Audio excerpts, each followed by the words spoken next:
இன்னைக்கு ஒரு மூன்றாவது கட்சி வந்து இன்னைக்கு ஒரு ஆளும் கட்சியாக இருக்குன்னா அதுக்கு அதிகாரம் போட்டது கேப்டன் தேசிய முற்போக்கு திராவிட கழகம் தான். அதை யாராலையுமே மாற்ற முடியாது. இன்னைக்கு ஏதோ 2023 ட்விட்டர்ல கட்சி ஆரம்பிச்சு 2027 ஆட்சி அமைக்க சாதாரண விஷயம் இல்ல. 2005 மதுரையில 30 லட்சம் பேரை கூட்டி இன்னைக்கு கலைஞர் ஜெயலலிதா 2 ஆளுமை இருக்கும் போது அன்னைக்கு வெறும் இன்னைக்கு எத்தனையோ நியூஸ் சேனல் இருக்கு. ஆனா 2005 வெறும் 2 நியூஸ் சேனல், ஒன்னு சன் டிவி, ஒன்னு ஜெயா டிவி, ஒன்னு திமுக, ஒன்னு அதிமுக. யாருமே தவிர்க்க முடியாது.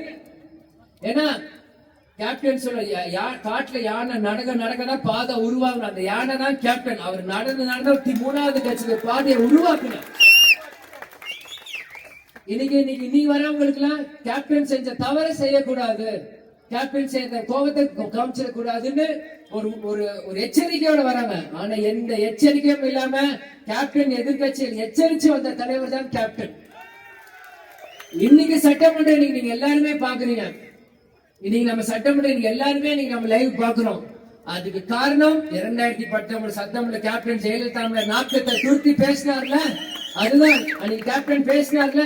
ஒரு பக்கத்தை நீங்க காமிச்சீங்க, மறுபக்கத்தை காமிக்கலன்னார்ல, அதுதான் இன்னைக்கு 2 பக்கமே காமிக்கிறாங்க. இன்னைக்கு நீங்க ஆளும் கட்சி உங்களுக்கு லைவ் காமிக்கிறாங்கன்னா அன்னைக்கு சொன்னது கேப்டன் 15 வருஷம் முன்னாடி. அதைத்தான் சொல்றேன். நீங்க எல்லாமே கேப்டன் இல்லாம எதுவுமே இல்லை. இன்னைக்கு மக்களுக்கு உதவி செய்யணும்னா அந்த கேப்டன். இன்னைக்கு வந்து மரியாதைக்கு முதல்வர் விஜயானி வந்து இன்னைக்கு 300 ஹாஸ்பிட்டல் பெட்டு போடுறாரு. இன்னைக்கு பெரம்பலூர்ல இன்னைக்கு ஹாஸ்பிட்டல் 300 பேருக்கு பெட்டு கொடுத்து ஒரு ஹாஸ்பிட்டல் கட்டுறாருன்னா அன்னைக்கு சாலைகிராம் 1980 இலவசமான மருத்துவமனை ஆரம்பிச்சது கேப்டன் விஜயகாந்த் தான். அதே மாதிரி இன்னைக்கும் நீங்க எந்த கவர்மெண்ட் ஹாஸ்பிட்டல் போனாலும் இன்னைக்கு எல்லா பெட்டுக்கு பாத்தீங்கன்னா இலவசமா ஒரு கவர்மெண்ட் 10 பெட்டாச்சும் இலவசமா கொடுத்திருந்தா கேப்டன் விஜயகாந்தா தான் இருக்கும். இன்னைக்கு பசின்னு வந்தா கேப்டன் விஜயகாந்த். இன்னைக்கு ஒரு இயக்குனர் புதுசா ஒரு இயக்குனர் தான் கேப்டன் விஜயகாந்த். ஒரு புது நடிகர் வரணும்னா கேப்டன் விஜயகாந்த். இன்னைக்கு ஒரு அரசியல் புது கட்சி வரணும்னா கேப்டன் விஜயகாந்த். இன்னைக்கு எல்லாத்துக்குமே கேப்டன் விஜயகாந்த் தான் ஒரு அதிதளமா இருந்தார். ஆனா மக்களாக நீங்கள் அந்த கேப்டன் விஜயகாந்த் அங்கீகாரம் கொடுக்காத ஒரு மகனாக எனக்கு மிகப்பெரிய ஒரு வருத்தம் இருக்கு.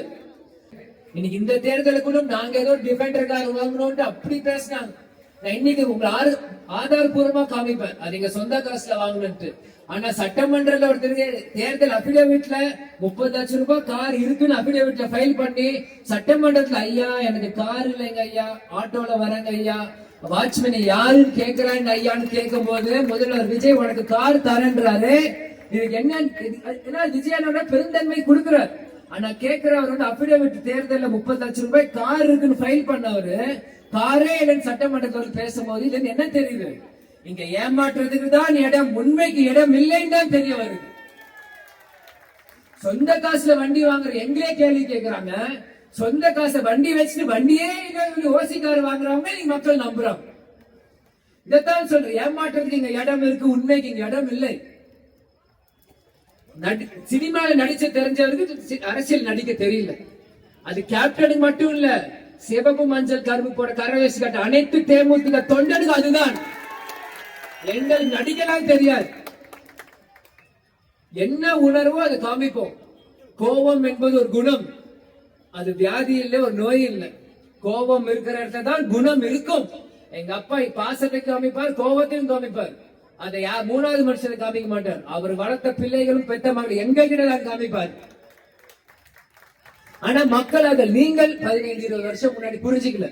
அது ஊடகங்கள் அது மாத்தி மாத்தி பேசினா. ஆனா இன்னைக்கு அப்படியே மாறி எப்படி மக்கள் உங்களே கேட்கிற ஒரு மாற்றம்னு கொடுத்தீங்களே, 100 நாள் மேல ஆச்சு. கேப்டன் எப்பயுமே சொல்லுவார் 100 நாள் பொறுமையா இருங்க, அதுக்கப்புறம் கேள்விகள். 100 நாள் மேல ஆயிடுச்சு, புதுமையான ஆட்சி எப்படி மக்கள் நீங்கள் சொல்லுங்க. நல்லா இருக்கா? ஏதாச்சும் புதுமையான திட்டங்கள் இருக்கா? கரண்ட் பில் கட்டணம் உயர்வு, காவேரி பிரச்சனையில பேச மாட்டேங்கிறாங்க. இன்னைக்கு பிஜேபி மறைமுகமா சப்போர்ட் பண்றாங்க. இன்னைக்கு எல்லாமே இன்னைக்கு சட்டசபையில நீங்க பாத்தீங்கன்னா ஒண்ணு வாழ்த்துறாங்க, இல்லன்னா சம்பந்தமே எல்லாம் பேசுறாங்க, இல்லன்னா சட்டமன்றம் ஒரு பட்டிமன்றமா ஆயிடுச்சு. நான் ஒண்ணு சொல்ல, நீ ஒண்ணு சொல்ல, நான் ஒண்ணு கில்ல, நீ ஒண்ணு கில்ல, நீ அப்படி சொன்ன, நான் இப்படி சொன்ன. குழந்தை விளையாட்டா இது? உடனே பாட்டு பாடுறாங்க. இல்ல இது எந்த மாதிரி வருது? என்ன ஆனது சொல்றாரு, ஒரு அம்மா சொன்னாங்க, நாங்க சீரியலே பாக்குறது இல்ல, சட்டமன்றம் என்ன கூத்தா இது, சீரியலே பாக்குறது இல்ல, சட்டமன்றம் தான் பாக்குறேன், இதுல சட்டமன்ற மெகா சீரியலா, மாமியார் மருமக சண்டையா இங்க போயிட்டு இருக்கு, அவ விஷத்தை கலப்பாளா, இவ கழுத்தை நெருப்பாளான்னு. ஏங்க, சீரியல் என்பது அது ஒரு பொழுதுபோக்கு, சட்டமன்றம் என்பது அது ஒரு ஜெனரல் நாலேஜ், அது ஒரு பகுத்தறிவு. பொழுதுபோக்கும் பகுத்தறிவே தெரியாதவங்க நீங்க வந்து பேசிட்டு இருக்காங்க, சீரியல் பார்க்க மாட்டேங்க, சட்டமன்றத்தை பாக்குறாங்கன்ட்டு. சட்டமன்றம் எதுக்கு பாக்குறாங்க? அரசியல் என்னன்னு மக்களுக்கு தெரியணும், நாட்டு நடப்பு என்னன்னு புரியணும்ட்டு. அங்க வந்து சீரியலை பத்தி பேசிட்டு இருக்கீங்க. இதுதான் சொல்றேன், மக்களை முட்டாளாக்குறாங்க. அது யாருக்கு இன்னைக்கு காவேரி இஷ்யூக்கு நான் பேசுறேன், இன்னைக்கு நம்ம தமிழ்நாட்டு மக்களுக்காக நான் பேசுறேன். அத டிவிக்கு தோழர்கள் புரியாம என்னை திட்டுறாங்க. தண்ணி நாளைக்கு வரல, திட்டவை உனக்குமே தவிக்கும், தண்ணி உனக்கு வரலன்னா திட்டவை உனக்குமே தண்ணி கேட்கும், தண்ணி வரலன்னா உனக்காக தான் நானும் பேசுறேன். ஆனா என்ன பேசுறனே புரியாம டிவிக்கே விஜய் அப்படின்னா போதும் திட்டுறது. அது என்ன நான் சொல்றேன், எதுக்கு நான் சொல்றேன்? எங்களுக்கு என்ன விஜய் நம்ம மேல கோவமா? செந்தூர பாண்டியன் வளர்த்தவரே கேப்டன் தான். எங்களுக்கு என்னையா,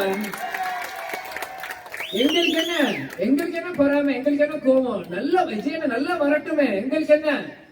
ஆனா தப்பை திருத்தி சொல்வது கேப்டன் வளர்ப்பு, அதை நாங்க சொல்லுவோம். அதை நீ கேட்க முடியாது, அது யாருக்கும் உரிமை இல்ல. நாங்க எங்க கட்சி எந்த கட்சியோட கூட்டணி போவோம், அது எங்க கட்சியோட பிரச்சனை. அது யாரும் கேட்க யாருக்கும் ரைட்ஸ் இல்ல, தகுதியும் இல்ல. எங்க தொண்டர்கள் எங்க நிர்வாகிகளை கேட்டு எடுக்கிற முடிவுதான் திருமதி பிரேமலதா விஜயகாந்தோட முடிவு. அதை யாரும் கேட்க ரைட்ஸ் இல்ல. அது பழைய பிரச்சனையா இருந்தாலும் அது எங்க பிரச்சனை, நாங்க பாத்துக்கிறோம். இன்னைக்கு எத்தனையோ டிவிகே தொண்டர்கள் வந்து கோவப்படுறாங்க, இன்னைக்கு நம்ம அவங்களோட கூட்டணிக்கு சேரல. ஒரே ஒரு கேள்வி கேட்கிறேன், எனக்கு உங்க மேல எந்த கோபமோ எதுவுமே பொறாம எதுல, ஒரே ஒரு கேள்வி கேட்கிறேன். அண்ணன் விஜய் அண்ணன் முதல்வர் ஆனதுக்கு அப்புறம் எல்லா கட்சி தலைவருமே பார்த்தார். இன்னைக்கு தேமுதிக தலைவரை பார்க்க வேணாம், அந்நியாரை பார்க்க வேணாம். கேப்டன் சமாதி போனாரா? கேப்டன் சமாதி, பெரியார் சமாதி போனாரு, கேப்டன் சமாதி போனாரா? கேப்டன் ஆலயத்துக்கு போனாலும் ஒரே ஒரு கேள்வி கேட்கிறேன், எல்லா டிவிகே தொண்டர்களும் கேட்கிறோம்.